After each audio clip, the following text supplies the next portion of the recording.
It was a quiet, uneventful night, and my wife and I were fast asleep in our bedroom.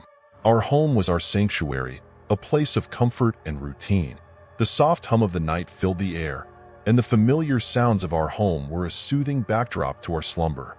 We had tucked our daughter into bed hours earlier, and she was sound asleep in her room down the hall. Everything was as it should be, peaceful and calm. The gentle rise and fall of my wife's breathing beside me was a comforting rhythm, a testament to the safety and tranquility of our home. Little did we know, that sense of peace was about to be shattered in the most unsettling way.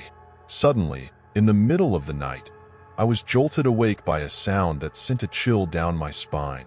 It was the unmistakable voice of our daughter calling out to me, clear as day. "Daddy," she said, her tone urgent and close, as if she were standing right beside our bed.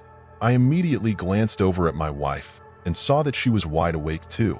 We exchanged confused looks, both of us certain we had heard the same thing. The voice had come from our bedroom, not from down the hall where our daughter should have been. The confusion quickly turned to concern. My heart raced as I tried to make sense of what was happening. Why would our daughter be in our room?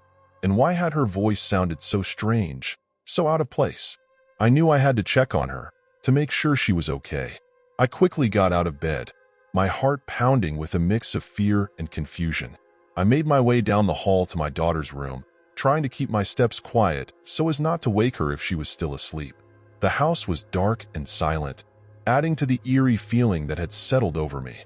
When I reached her room, I carefully opened the door and peered inside. There she was, sleeping peacefully, completely undisturbed. Her soft breaths were the only sound in the room. Relief washed over me, but it was quickly replaced by a deep sense of unease.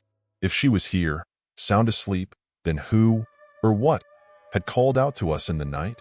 I stood there for a moment, watching her to make sure she was truly okay, before quietly closing the door and heading back to our bedroom. The questions swirled in my mind, and a knot of dread began to form in my stomach. As I approached our room, I could see the worry etched on my wife's face. Little did I know, she had something even more unsettling to share with me. As I walked back into our bedroom, my wife was sitting up in bed, her eyes wide with a mixture of fear and confusion. "Did you find her?" she asked, her voice trembling slightly. I nodded, explaining that our daughter was sound asleep in her own bed, completely unaware of what had just happened. But before I could process this unsettling discovery, my wife interrupted me. "I saw something," she said, her voice barely above a whisper. "When you got up, I saw a dark shadow standing at the foot of our bed." My heart skipped a beat. "What do you mean, a shadow?" I asked, trying to keep my voice steady. She described it as a tall, dark figure, almost like a silhouette, standing perfectly still. It had been there just for a moment, and then it was gone. Her voice was shaking as she spoke, and I could see the fear in her eyes. The air in the room felt heavy, charged with an inexplicable tension. We both sat there in silence, trying to make sense of what she had seen and what we had heard. The realization that something, or someone, had been in our room filled me with a profound sense of dread. Our sanctuary no longer felt safe. As the days passed, the memory of that night refused to leave me. Despite our attempts to rationalize what had happened, the chilling experience lingered, gnawing at the edges of my mind. My wife and I would often find ourselves discussing it in hushed tones, each conversation only deepening our sense of unease. Reflecting on the incident, I couldn't shake the feeling of dread that had settled over our home. The voice that we both heard, clear as day, and the shadow my wife had seen. These were not things easily dismissed. Each night, as I lay in bed, I found myself straining to hear any unusual sounds, my eyes scanning the darkness for any sign of movement. Sleep became elusive, my mind replaying the events over and over, trying to find some logical explanation. But no matter how hard I tried, I couldn't make sense of it. The experience had shaken my beliefs, challenging my understanding of the world. I had always been a rational person, grounded in reality, but this was something beyond comprehension.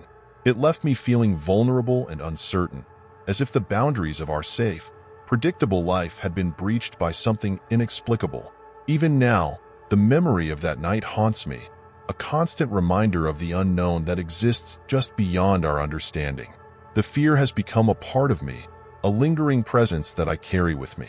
It has changed the way I see the world, making me acutely aware of the shadows that lurk in the corners of our lives, waiting to reveal themselves when we least expect it. It started like any other night. I went through my usual bedtime routine, brushing my teeth and slipping into my pajamas before climbing into bed.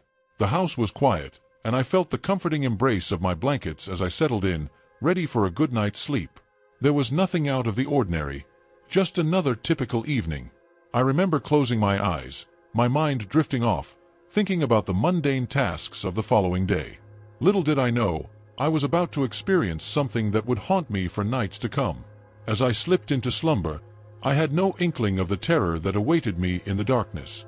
I don't know how much time had passed when I suddenly found myself in that familiar, yet dreaded state, sleep paralysis.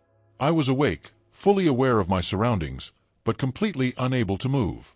It was as if my body had betrayed me, leaving me trapped within my own mind. I could feel my heart pounding in my chest as the fear started to set in. My eyes scanned the room, but I couldn't turn my head. The darkness seemed to close in around me, and I felt a deep sense of vulnerability. I tried to move, to scream, but my body wouldn't respond. All I could do was lie there, paralyzed and helpless, waiting for the episode to pass. But this time, something felt different. The air was heavy with a sense of impending dread, and I could feel the presence of something sinister lurking nearby. As I lay there, immobilized by the paralysis, the darkness in the room seemed to shift and swirl. My eyes, despite their limited movement, caught sight of a shape emerging from the shadows. At first, it was just a vague outline, but it slowly took form, a shadowy figure with a hood draped over its head. The figure seemed to glide rather than walk, moving silently toward me. Its presence was chilling, and I could feel a cold, oppressive aura surrounding it. The hood obscured its face, but I could sense its eyes, or something like them, staring directly at me. My heart raced even faster as the figure drew nearer, its dark, amorphous body shifting in the dim light of the room. The more it approached, the heavier the air felt. I tried to focus, to will myself to wake up fully or somehow escape this nightmarish scenario, but the paralysis kept me trapped in my own terror. The figure seemed to loom closer, its intent unclear but undeniably malevolent. The creeping fear I felt was unlike anything I had ever experienced. As the hooded figure drew closer, I felt a growing pressure around my throat. It was as if invisible hands were tightening around my neck, cutting off my air supply. I tried to gasp for breath, but each inhale was shallow and labored.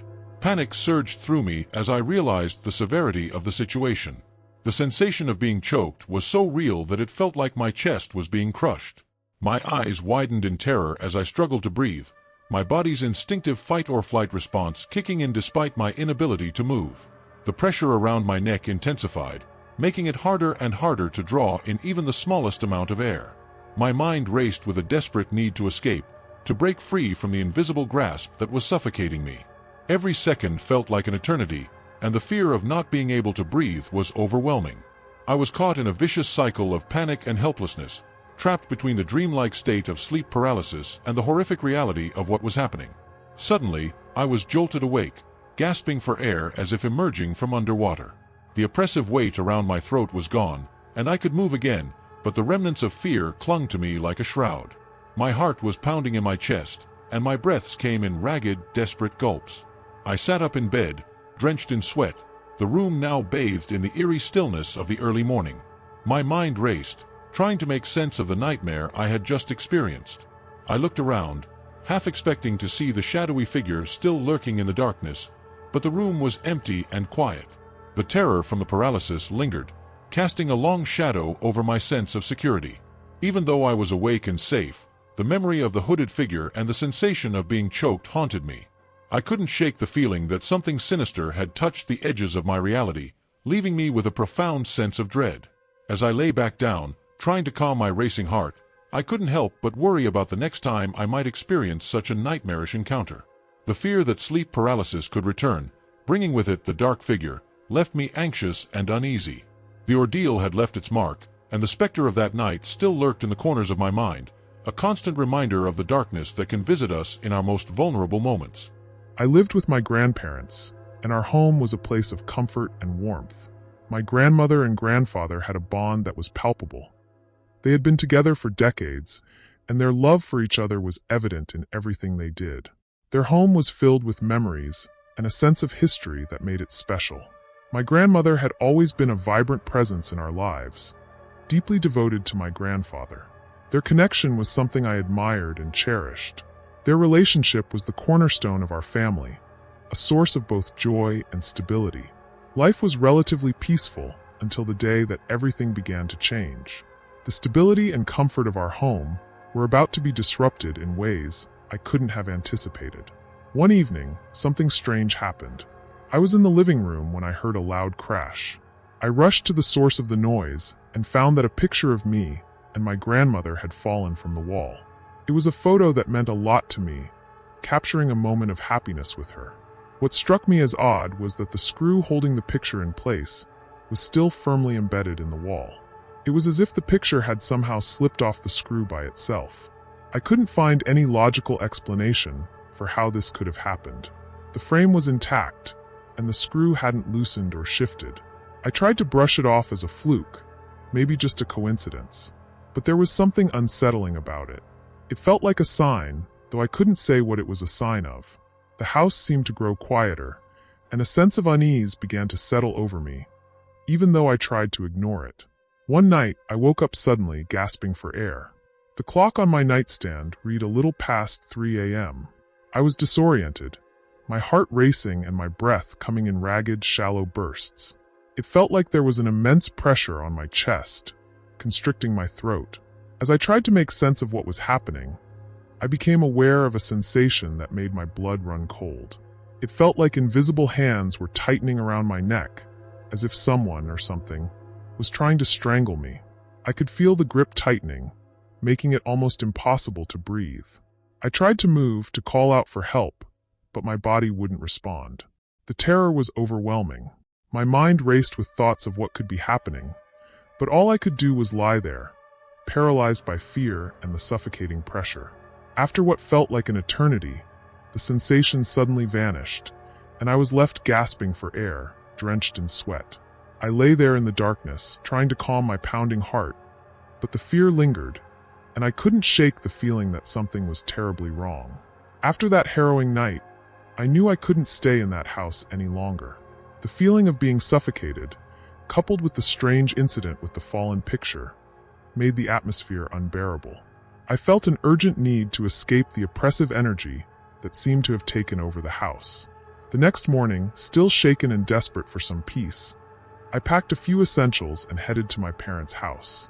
The drive there was a blur, my mind replaying the terrifying moments from the night before.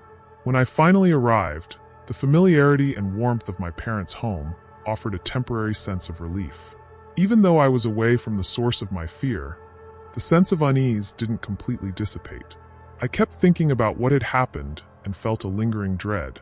I tried to put on a brave face, but the experience had left me deeply unsettled.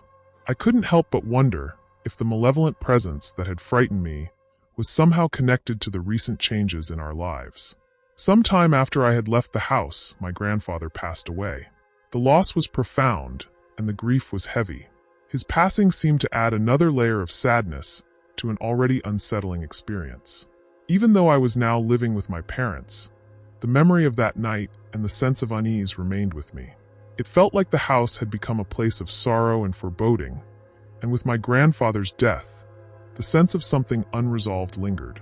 Reflecting on everything that happened, the fallen picture, the suffocating sensation, and the eventual passing of my grandfather, I was left with more questions than answers. The events seemed to intertwine with the loss, creating a haunting narrative that I couldn't fully understand.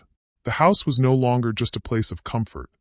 It had become a site of dark memories, filled with the echoes of the past and the shadows of things that could never be fully explained.